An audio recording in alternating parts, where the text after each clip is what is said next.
Hello, friends, and welcome back to r/Tales from Retail. So today we have two news stories for you. The first one about a crazy lady who tried to trick a cashier. Our second story is a reminder that you should always be polite with employees, otherwise you'll never get into this store again.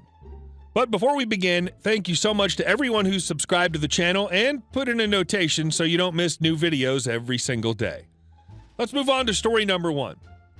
Do not lie. I work at a children's clothing store and have for the past 4 years, starting out as an associate and eventually working my way up to management. Being a small town, we have a lot of regular customers, one of which is an older woman who comes in multiple times a week. She's always rude. She threw money at me one time as an example, and none of my coworkers like her as she always causes some sort of trouble.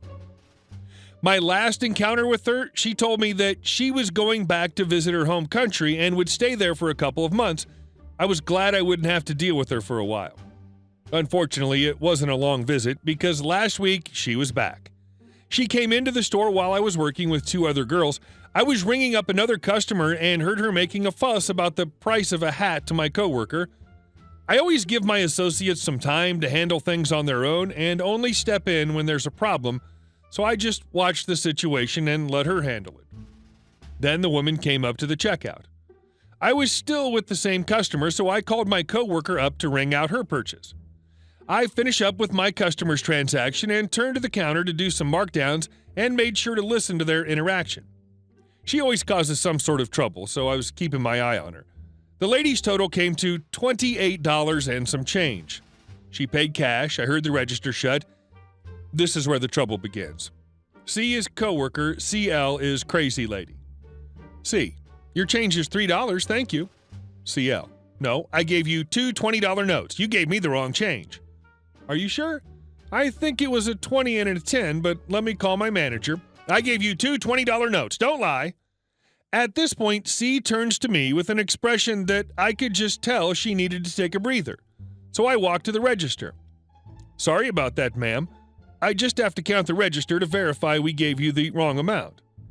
So at this point, I print out the report that tells us how much money is in the drawer. I was a little worried because mistakes do happen and sometimes the registers are a little short or a little over. This day it was exactly right, down to the penny. So it looks like our register's exactly right. Sorry about that. Maybe you gave us the wrong bill by mistake. No, my son always gives me the same amount of notes every time I come here. He gives me 5 $20 notes, no $10 notes ever. Well, sorry, ma'am, but our register's showing that we have the right amount. If you gave us two 20s, then it would show we were 10 over. Could you have gone to another store and they gave you a 10? No, I came here first. My son always gives me 5 $20 notes, no $10 notes ever. I'm sorry about that, ma'am, but I can't give you any money from the drawer as it's showing we have the right amount. Then our drawer would be short at the end of the night. This is unacceptable. I shop here all the time and I use cash every time.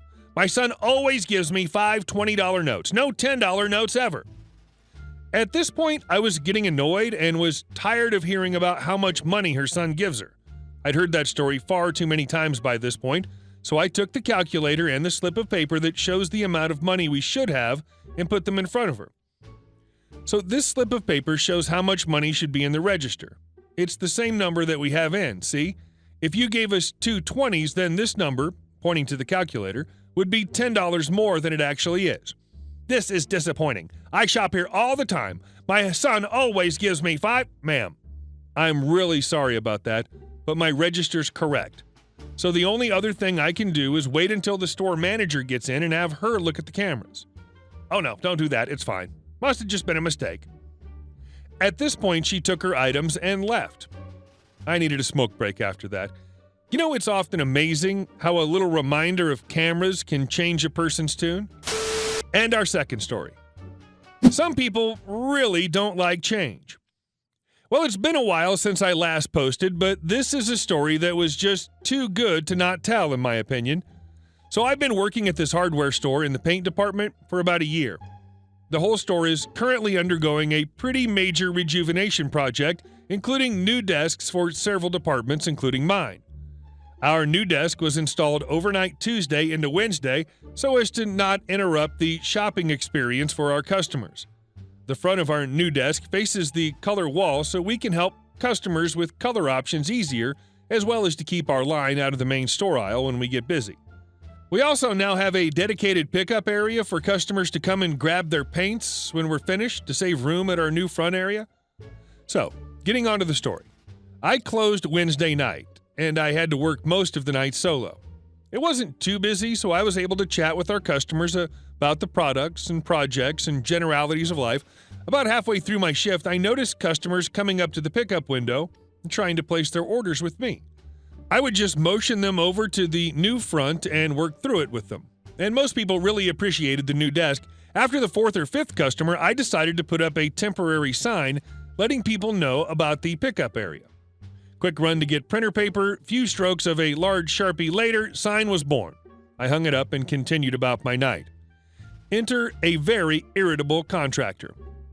This is a guy who's been known to sit at the opening at the back of our previously open desk and demand help so he wouldn't have to wait in line, and he'd make your life hell if you didn't immediately start on his order.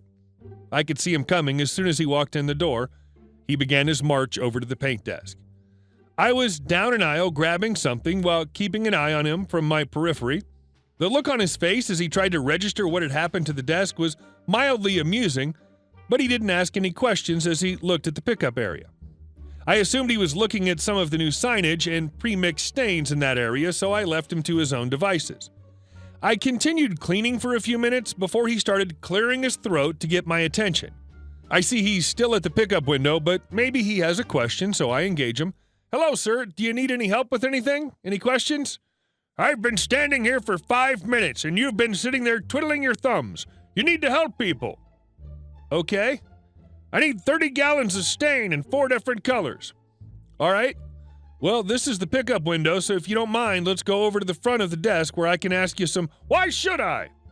"Excuse me? Why should I have to go out of my way for you?" "Well, there's more room over here, and this'll help us both out in terms of getting your order straight. Plus, that's where we're supposed to help out customers now." "Why?" "Why what? Why do you get to decide where you help customers? I'm choosing to come here, so I should get to choose where you help me.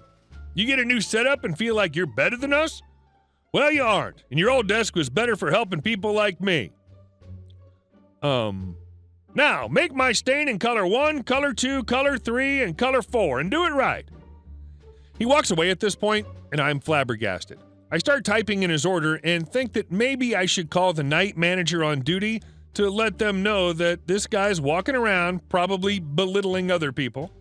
Hey, just a heads up, there's a contractor from company name who caused quite a scene walking around. He's straight up yelling at other associates, so just thought I'd let you know. Manager on duty asks if anybody else saw. "Yeah, pretty sure the guys over at the service desk saw it." "Okay, don't start on his order until you hear from me again." "Okay." So I go back to cleaning, but I'm still shaken up by the whole thing. I hear a customer service phone ring from their desk across the way, but I can't hear the conversation. 5 minutes later, I get another call. It's the manager on duty again. "Hey, it's me. Don't make that guy's order. When he comes back, give me a call immediately." Me. "Roger that." As I hang up the phone, here comes our favorite contractor, practically fuming from the ears. I immediately pick the phone back up and let the manager know that he's here.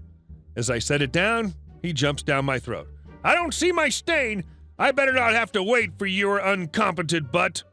"I apologize, sir, but my manager's on his way up here to talk to you as we speak." "Good. Maybe I can get him to put you people in your place." An awkward silence follows that comment as I see my manager round the corner. Manager approaches the customer and says, "Hi there. I understand you're unhappy with something about the store and our employees."